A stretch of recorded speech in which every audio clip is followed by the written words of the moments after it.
I don't believe in job security because I've seen, I did work at a bank at one time, and I saw at the bank that the people that were the highest up were the first ones to go when we merged with another bank because you only need so many supervisors.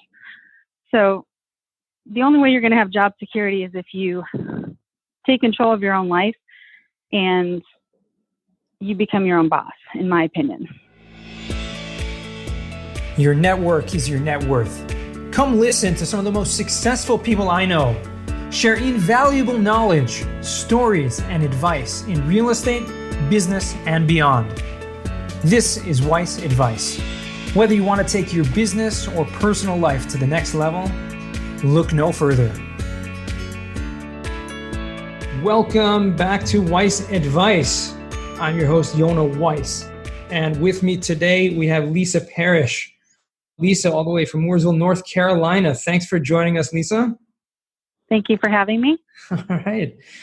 Just a little bit about Lisa. I would love to get you acquainted with her. She's been in the real estate industry for close to 20 years. She was a realtor in Arizona on a successful real estate team with her husband. And then the recession hit. And so they had to, figure out how they were able to get things off the ground. And they decided they didn't want to work for anyone else anymore. And they did something that was, most sane people would do, is move totally across the country to somewhere nobody knows you. And, with two young boys, and they decided that they had nothing to lose and they'll find a way to make it work. And they did. And they gave themselves no other choice. So I think this is going to be a fascinating interview today. You'll find out a little how they first bought a 23-unit apartment complex in North Carolina and decided to manage it themselves. And now, fast forward 11 years later, together, Lisa and her husband are about to hit 3,000 units this year. So, they have professional management. And we want to dive a little in, Lisa, if you don't mind. That trip across the country when, the recession hit, we're in right now a point in the United States that I think some may argue with this COVID-19, with the coronavirus pandemic, that some would argue that we're in an even worse place than we were as a country back in 2009. What do you think about that? I mean, I look at the economy a lot differently now, or the market a lot differently now than I did back then. I think having gone through it before and getting ourselves through it, I think we're more prepared this time. And I think there's a lot of opportunity out there for people. So back then when I was in it and I was as a new starting out investor and we really didn't know what we were doing, we were just buried. And a lot of people felt like they were buried. But having gone through that, now I'm actually looking at it. All I see is opportunity. All I see is, yes, I realize that there's pain and suffering, and I'm definitely not, making light of that. But in every bad situation, there's also good that comes out of it. And there are a lot of people who are thriving because they're finding that you just have to change the way you look at things, change the way your mind looks at things. And I think there's a lot of new careers being built right now. A lot of people are changing the way they do things. A lot of companies are realizing that they can do a lot of things remotely and save money, make more money, investing in things that they wouldn't normally do. So I think there's just a couple different ways of looking at Sure, absolutely. I mean, going through that situation, I think, a lot of people are going through right now what you may have felt, 10 plus years ago. Yeah. Like there's a lot of fear going on, right? There's a lot of the unknown. You lose your job, you lose your steady income, your lifestyle is not able to keep up. Like, what are a couple tips or some advice that you would give to someone in that situation? I often look back and thank God that we actually were in that situation where we weren't comfortable. I see a lot of people who they have, college degrees and they have these jobs where they feel comfortable and they think that they've got job security. I don't believe in job security because I've seen, I did work at a bank at one time, and I saw at the bank that the people that were the highest up were the first ones to go when we merged with another bank because you only need so many supervisors. So the only way you're going to have job security is if you take control of your own life and you become your own boss, in my opinion. So I don't know. When I look back, I'm really glad that we weren't comfortable, even though it's hard to be out of your comfort zone. It's the only way that you grow. And we grew so much because we had nothing to lose. We felt like, as long as we have our health, as long as we've got a roof over our head, and we always did, we'll be fine. We've got each other. We'll meet people. We're going to work really, really, really hard because we don't have any other choice. We're not going to, go live out on the street. We're going to take care of our children. So when you're comfortable and you think that you've got job security, you don't challenge yourself. You don't step out of your comfort zone or step out of your box. And the next thing you realize, you really didn't actually have any security at all. And, people lose their job and then they go, oh no, what do I do now? So you put your security in God. And then, what did you, in your own talents, and where did you find that, that strength? I guess you did it together with your husband. So that obviously was, you had a family to provide for. Sometimes I look back, people ask us that all the time. Sometimes I look back and I think, what were we thinking? How did we do that? But honestly, we were in a bad situation already. So we probably would have lost our house. We really didn't want to work for other people, and we enjoyed the freedom of being self-employed. So we had a taste of that. Once you get a taste of that, it's not for everyone, but for us, it was for us. We did not want to go back. So our options were go work for someone else and never get anywhere, or take a chance, move across country, plan as much as you can, and figure out a way to make a life where at least we're in control. We don't have someone telling us what to do. We'll be able to, we'll find a way to make it work. And it turned out that we thrive that way. We thrive on that, whatever it is that kept us motivated. But really, like I said, if we were comfortable, we probably wouldn't have done that. If we were comfortable when we were making good money in real estate, we probably would have just kept doing that forever. Actually, to us, that was a blessing. And sometimes the worst things that happen, the best things come out of it because it challenges you. And when you don't feel like there's anywhere to go but up, that risk doesn't actually seem so difficult. That's amazing. Yeah, I totally agree with that. It's really just a change of perspective. And sometimes, like you said, those challenges that come in our lives that seem like the worst thing happening to us are actually a blessing in disguise. And we may not see the outcome right now, but if you put that trust in yourself and in God and go forward with that and create opportunities, and see, like you said, now you see a lot of opportunities right now. So let me switch gears a little bit. Like what opportunities are you seeing right now? Because you're in real estate and you're in multifamily real estate, right? So you're buying large apartment complexes. You went, we skipped a lot, but just in terms of going from 23 units to 3,000 units, it doesn't happen overnight. Love to hear a little bit about that as well. Well, I see opportunities in everything because it's the way that I look at life now. I see just friends that I know that are changing careers because they were comfortable in what they were doing before, and maybe it doesn't work anymore, and so they're challenging themselves. For us, we're trying to buy deals, and there's definitely a challenge. It's hard to get loans right now. We're in the middle of trying to buy 560 units right now, and it has really made things to the point where maybe for 10 minutes we thought about quitting on that deal. But we're really trying to find another way to do the deal.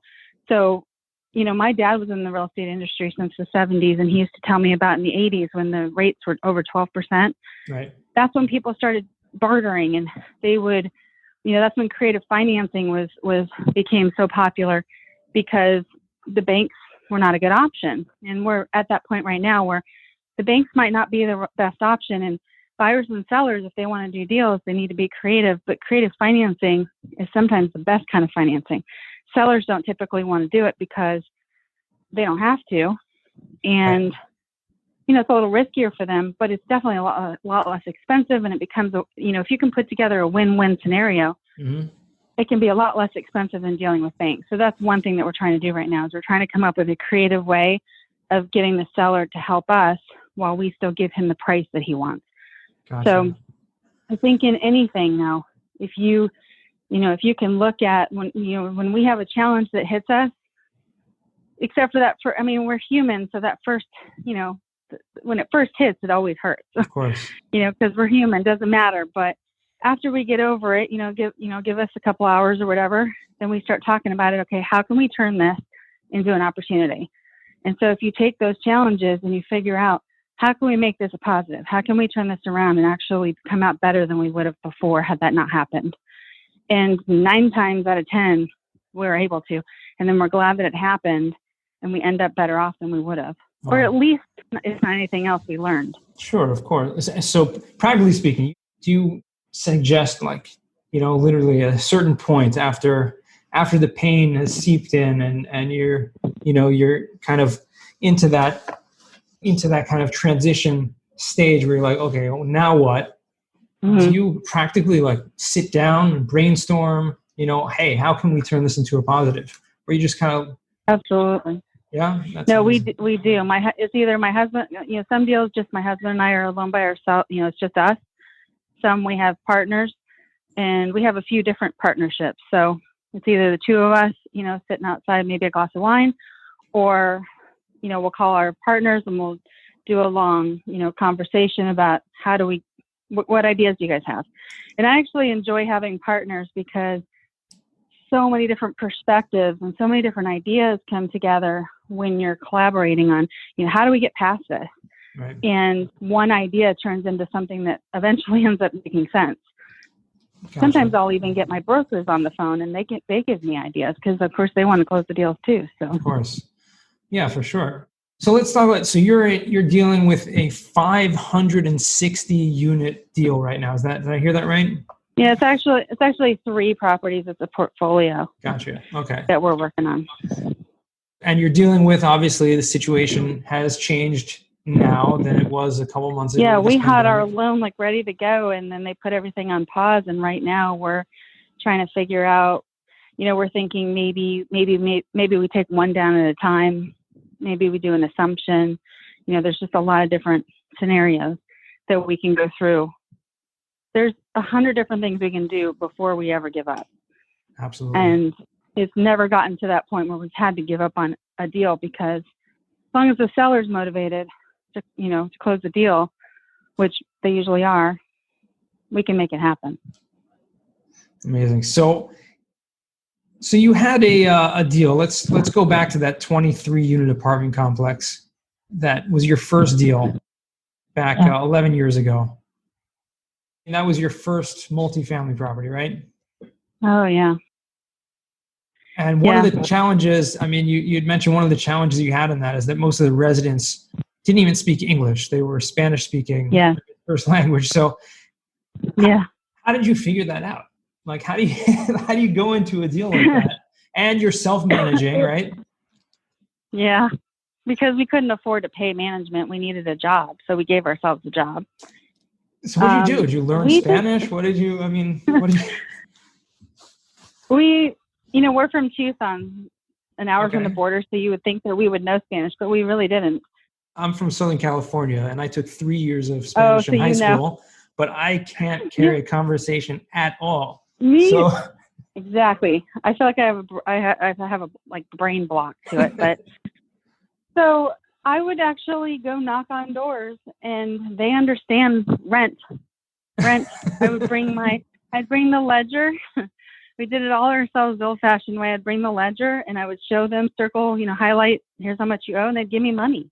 So the one thing about, Hispanic people is they don't want to go to court. They don't want to mess, and they want to pay their rent. So they weren't bad tenants, but communicating with them I had to be hands-on. There was no texting or, I had to do it the hard way. Right. There was no Google Translate app that you could just speak into. You know what? We tried that. On newsletters and things like that. We wanted to send out newsletters. Mm-hmm. So we would do a Google Translate or something like that. Come to find out, though, there's so many different dialects of Spanish that it really doesn't translate very well. So they really didn't understand what I was ever saying. So, but what I did end up doing, though, is after probably 6 to 8 months of doing it the hard way, I met somebody who spoke both languages. She was, an administrator at a school, and she helped me as a side job. Oh, so I brought her in, and she would come and actually speak to the residents for me. And we still did it the hard way. We would go to the resident stores, and she would translate for me. So I was able to figure out and, get some help. That really helped a lot. And then, but once we were able to figure out, like, we didn't know property management at all. So I made all my own forms. I did my own court. I did everything myself. And the whole time, my husband and I are both just saying, what are we doing? Why are we doing this? And we just kept thinking, we ended up with more opportunity and more opportunity. We would find deals. We bought deals with creative financing, and we were growing, and we kept managing ourselves. And we really weren't happy because we were just working so hard in the business. And we really didn't get successful until we decided to bring in professional management. Got you. And stop dealing with tenants. So yeah, I mean, that's obviously one part of the business that is very hands-on. And I mean, I'm sure you're still involved, even though you hire property management, you're still involved in the management of some aspects. We're still very involved. In fact, we're always told that we're more involved than most owners, but it's because we're used to being so hands-on. But at least we don't deal with tenants, so we feel like we're in luxury because at least we have the middle people to deal with the employees and the tenants and the stuff we hate. But we're still overseeing management. We asset manage. That's what we do. Mm-hmm. But, we wouldn't be where we are if we hadn't learned things the hard way.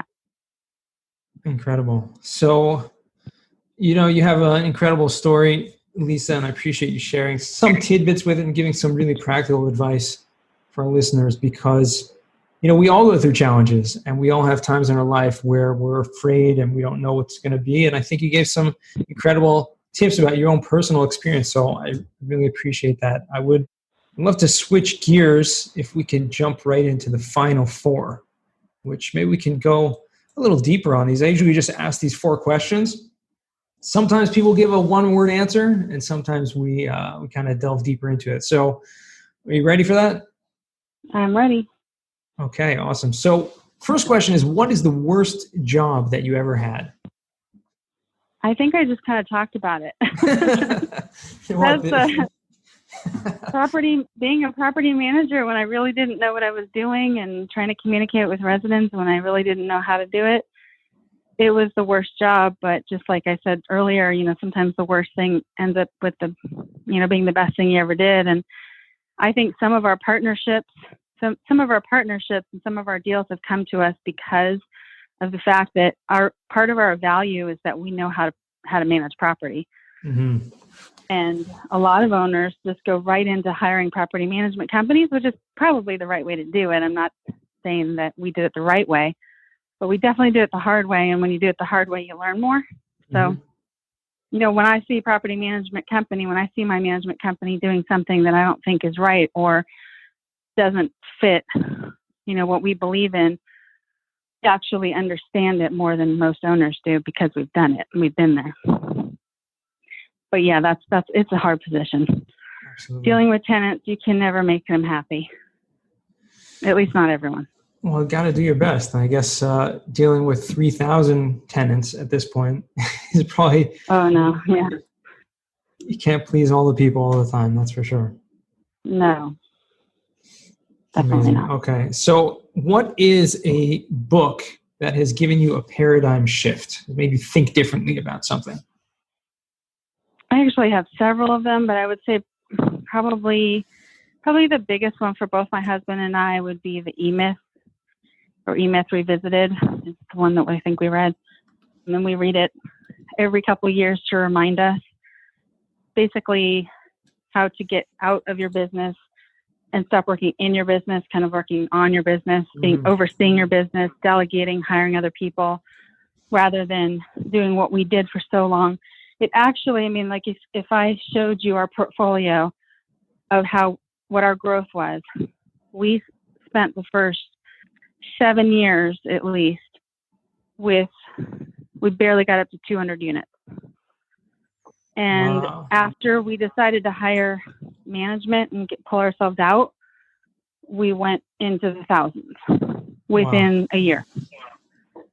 So it's working on the outside of your business and overseeing your business. So you can look at the big picture and the big stuff where you're not doing, the day-to-day, because there's only so much time in a day. We were spending too much time running in circles after tenants.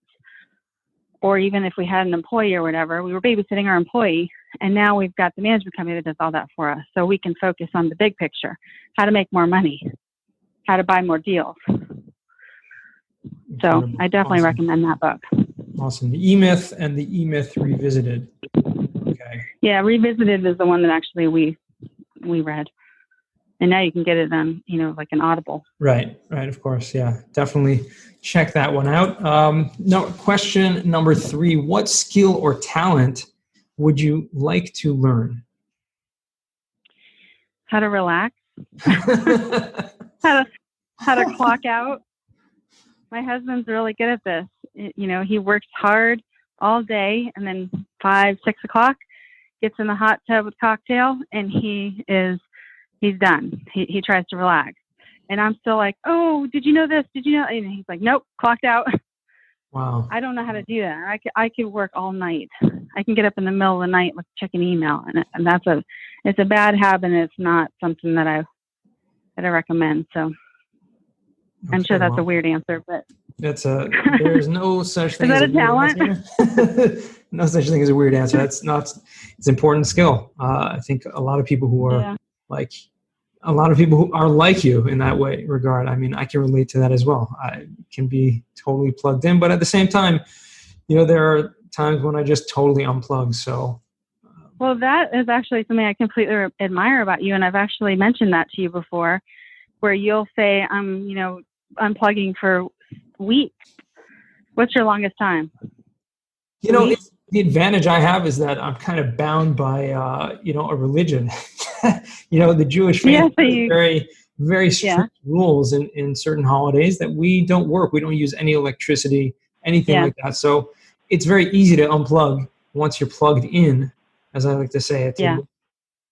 Like, I actually if you don't have any reason, if you have no choice. Obviously there's a choice in a certain regard, but there's no choice. It's already kind of dictated. So it's a way to just, and I would suggest that people, whether you're, Jewish or not, there's definitely times you take a break in the week. Just take a day, just unplug everything. Yeah. Just do not. I am learning how to take Sundays off, and that's a big thing for me. Trying to train my partners to do that is a different story, but I'm really trying to work on taking Sundays off. That's step 1. Sure. And even if it's a half a day, you don't have to start big. Sometimes it may be easier for someone to start small, say, hey, for the next 6 hours, I'm not going to be able to be reached, and, make it a point that every week, this time for a certain, and try it. And like everything, new habits are very difficult to start, but you just have to jump in and you just have to start. Yeah. That's really the only way to kind of That's do it. Good advice. But you can ease in, like I said. You don't have to. But I've taken off. Sometimes I take off 10 days. 2 weeks. Just for certain holidays, and it's great. It's amazing. It gives you a big recharge. But and in the end, and when you come back, you realize, hey, the world went on without me. How do you like that? Yeah, not that much, right? Well, I mean, this virus situation actually gave a lot of people an excuse to pause a little bit. Some of it I've actually been, okay with. Just kind of gave us an excuse to, okay, well, we're going to have to hold off on that project, and it really has not been too terrible. It's just it's gone on a lot longer than we want it to. So absolutely, Lisa. So the last and final question I have for you is, what does success mean to you? Freedom. To be able to work when I want to work, even though I don't know how to clock out, I still have the freedom to go on vacation if I want to. And I was always able to go to my kids' soccer games. I was always able to, move around my schedule, do things the way that I want to do them. Beautiful. So This isn't one of the questions, but where's the place you most like to vacation, or you have vacations? We almost always end up going to a beach somewhere. We're going to be going to Myrtle Beach soon, and we're actually planning a trip to Maui. But I love being with my kids, even though my kids are 18 and almost 21 now. They still will vacation with us, at least now. So I'm going to take advantage of that as long as I can. And Amazing. The other thing too is that we're training our kids to join our business. So I feel very fortunate that I'm able to take what we've learned and teach them and turn them, or you can't really turn somebody, but share entrepreneurship with them. So they don't have to go and work for a boss. They can become entrepreneurs themselves. Yeah, that's incredible. That's extremely valuable to be able to give that over to your kids, and hopefully they'll come on and be great partners for you. So thank you so much, Lisa, for taking the time out today and joining us and sharing some of welcome. It was fun. Insights and advice. Thank you. Okay. And to everyone listening, until next time, and remember, the best advice only comes when you ask. Real quick, I have one question for you. Did you like this episode? If you did, I want to ask you a huge favor. See, the biggest thing that helps this podcast grow and that will spread this message to the whole world is that if you leave a review, a rating, and subscribe to the podcast. What that does is it basically tells the platforms that this podcast is out on is that you like my stuff and I'm doing something right. So take a few seconds out of your day, hit that subscribe button, leave a rating or review. I would be extremely grateful. Also, I want to hear from you guys. So I want to hear some feedback. If you have any questions for future episodes, please find me on LinkedIn. Send me a DM, a connection request, Yona Weiss, and I'd love to hear from you.